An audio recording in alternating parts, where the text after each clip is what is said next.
nakaplano dukutin ako. Something happened to me. Dahil hindi po ako papakuha ng buhay. Sisiguraduhin meron mangyayari sa inyo. Yo, what's up happy people? For today's video mga kuwis magayas ay talagang halos mangiyak-ngiyak po si Banat Bay, yung Banateros brother, sa kanyang speech o mensahe na parang sinasabi niya kung may mangyaring hindi maganda sa kanya ay alam na kung sino ang hahanapin.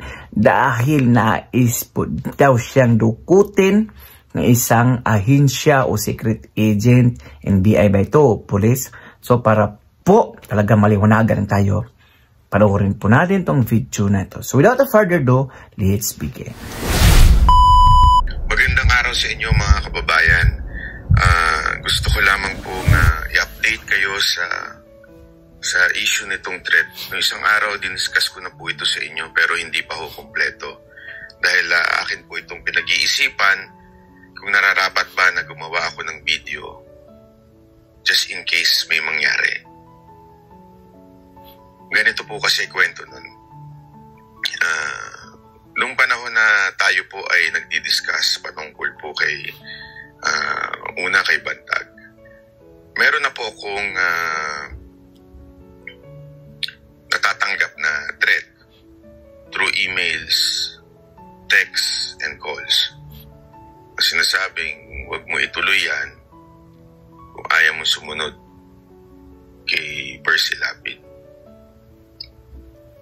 Alam nyo, yung time na yun, syempre, alam mo naman tayo, ang mga threats hindi naman po natin ganun kiniseryoso. Although I was advised by my father na mag-ingat. Dahil nga po hindi ho yun biro yung mga ganung bagay.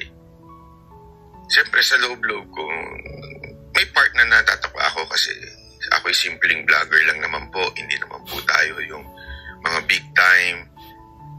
Although I also contribute sa Remate at sa isa pang tabloid.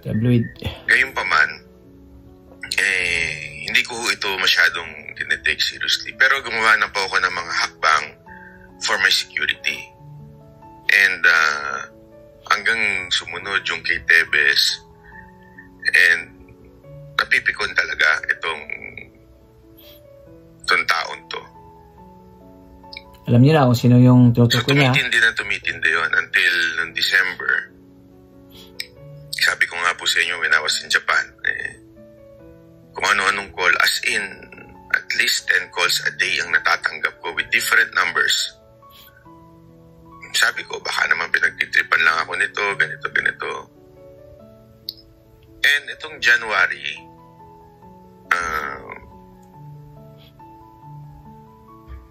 meron pa rin akong mga natatanggap.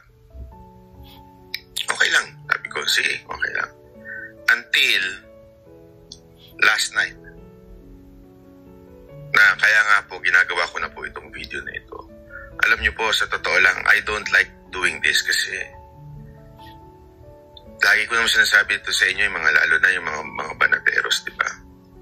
Minsan kasi may mga vlogger dyan na they think na the world revolves around them. Sa akin po kasi hindi. I really do. I'm just a messenger. I don't want to be the topic. Diba? As much as possible, I don't want to center to myself. Ayokong, alam mo yun, feeling masyado na ganito importante. Hindi ko yan tipo dahil wala lang ako, isa lang akong tao. I mean, compare sa ilang milyong mga Pilipino, ano ba naman ako? Yun ang lagi nasa isip ko. OA yan, ganyan. But last night, I received a very concrete news. Ito kasing konteksto nun. You can check, you can verify if you want. Before, noon pa, wala pa sa politics, medyo pumasok po ako sa isang ahensya ng gobyerno. Which is yung NBI? To be honest, sa NBI po. Although it was not an organic. I made some friends. Siyempre, meron tayong mga makikilala. Ito ngang isang kaibigan po natin, na lehitimong agent. Kasi dalawa po yan sa NBI. Meron yung talagang agent, which is yung abogado and certified accountant. Yan o yun yung mga lehitimong organic. O lehitimo naman din ito isa. Yung isa naman yung confidential agent. Usually ho, itong mga confidential agent, wala akong sahod dyan. Okay? Sila ho talaga yung usually tumatrabaho doon sa mga nababalitaan natin na hindi magaganda.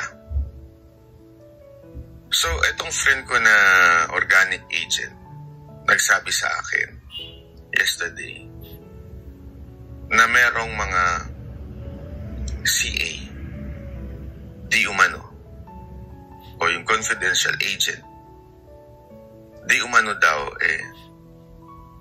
nagpaplanong dukutin ako. Utos daw ito ng kanilang isa sa mga boss. Hindi ko na lang po papangalanan kung sino po ito. Pero alam ko namang may idea na kayo. Alam mo, hindi na biro. Nagtanong-tanong na ako kasi gawain po talaga ng iba yan, ng mga ibang tiwaling. Hindi ko lahat ng confidential agent tiwali. Ako po ay naniniwala pa rin po sa ahensya, sa NBI. Actually, kung makarating po sana sa inyo to, maimbestigahan nyo. Kasi itong mga NBI na ito po ay mga profesional. Yung mga abogado dyan, yung talaga mga organic. Ano ibig sabihin nito? Hindi ho yan nawawala. Magpalitan man ng presidente, magpalitan man ng appointing authority, hindi ho yan nawawala. Continuous ho sila. Kaya mga professional po yan. Usually, itong mga confidential agent, ito po yung mga bata nung mga in-appoint. Nung kasulukuyang boss nung administrasyon na yon. O di kaya itong mga tao nung in-appoint doon na mag-head. Yan po ang mga CA. Kaya ang asip nga po, hindi sila makapasok ng agent dahil nga po hindi sila abogado o kaya certified accountant. So, yun po ang sitwasyon. So, nung nalaman ko po yun, siyempre po, para sa kaalaman ng iba, nagdodobling ingat ako at nagdodoble rin po ako ng seguridad ko sa aking buhay. But again, as I've said kahapon, isang araw, sabi ko nga lahat naman po tayo dyan ng patunguhan.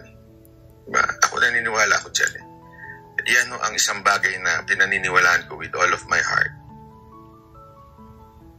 Sabi nga nila, diba? To live is Christ and to die is gain. So hindi po ako natatakot. As a matter of fact, I'm okay. Bakit po?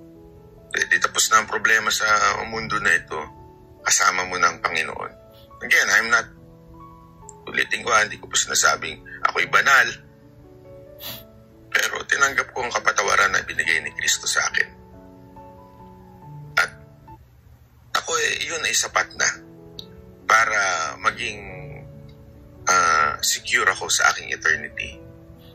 Ngayon, habang nandito sa lupa, may kanya-kanya tayong purpose sa buhay. May kanya-kanya tayong calling. I agree. And I feel this is one of my calling is to be the voice of people. Ng mga needy o na mga injustices, especially with our corrupt politicians, to open some eyes. Diba? Kaya nga po, just in case lang, something happened to me. Although again, dinoble ko po. So yung mga mahal ko sa buhay, wag po kayo mag-alala. Just in case lang po, ito lang yung video na ito, i-share ninyo, i-play ninyo na magkaalaman kung sino talaga ang Yumare. Kasi ito ho ay hindi na ho ito kwento-kwento, hindi na ho ito marites. Ito po ay narinig ko na po mismo doon sa kakilala natin sa loob. At doon naman sa mga mapapag-utusan lang. Ito na ang sinasabi ko sa inyo. Kung mahal nyo pamilya mo, kung mahal ninyo ang inyong pamilya, kung alam nyo po na ang inyong pamilya ay kailangan kayo, huwag nyo na pong gawin. Dahil hindi po ako papakuha ng buhay. Gayon din ang aking mga kasamahan. Sisiguraduhin meron mangyayari sa inyo. Hindi ho kami uurong. Ito ho mga nasa paligid ko ay mga handa ibuwis ang kanilang buhay. Ang tanong ko sa inyo, kayong mga napag-utusan, handa ba kayo? Dahil kawawa ang pamilya nyo. At ikaw namang boss nila, alam mo mas maganda, magpahinga ka na lang. Isipin mo na lang yung iyong mga pamilya na spend time with your family instead of doing this. Why? Even if you kill the kill the messenger, you cannot kill the message. Ayan ang tatandaan mo. Kasaysayan na yan sa mundo. Nangyari na yan kay Bantag, kay Tebes, di ba? Hindi ko sinasabi patay na sila, pero you tried, di ba, to silence them. But they will not allow that. Sa akin din, hindi ko naman sinasabi importante ko, pero pag may nangyari, magiging importante ko. Kaya mag-isip-isip ka dahil ikaw ang puputukan nito. So ayun nga mga kuys, mga guys, no, halos po naiyak-iyak po si Banat Bay sa kanyang mensahe na parang sinasabi niya kung mayroon po hindi magandang mangyari sa kanya ay alam na po kung sino po ang hahanapin at ang suspect, mga kuys, mga guys, no? At ang sabi pa nga niya doon mga kuys, mga guys, ay handa po sila. Alam naman po natin na isa po itong suod na higala o talagang best friend po ito ng mga Duterte. Siyempre, hindi po papayag yung mga Duterte na basta-basta lang mayroong mangyayari kay Banat Bay. Siyempre, mayroon din mga kakilala yan at talagang susuportahan yan si Banat Bay. At kung mayroong talagang makuha talaga siya, ay alam na. Parang sinasabi niyang alam na kung sino po ang may gawa. At dahil umabot ka sa dulo ng ating video, may karapatan ka pong mag-like, share, and subscribe. So for now, I'm God Filipinos. God first, God bless, all peace.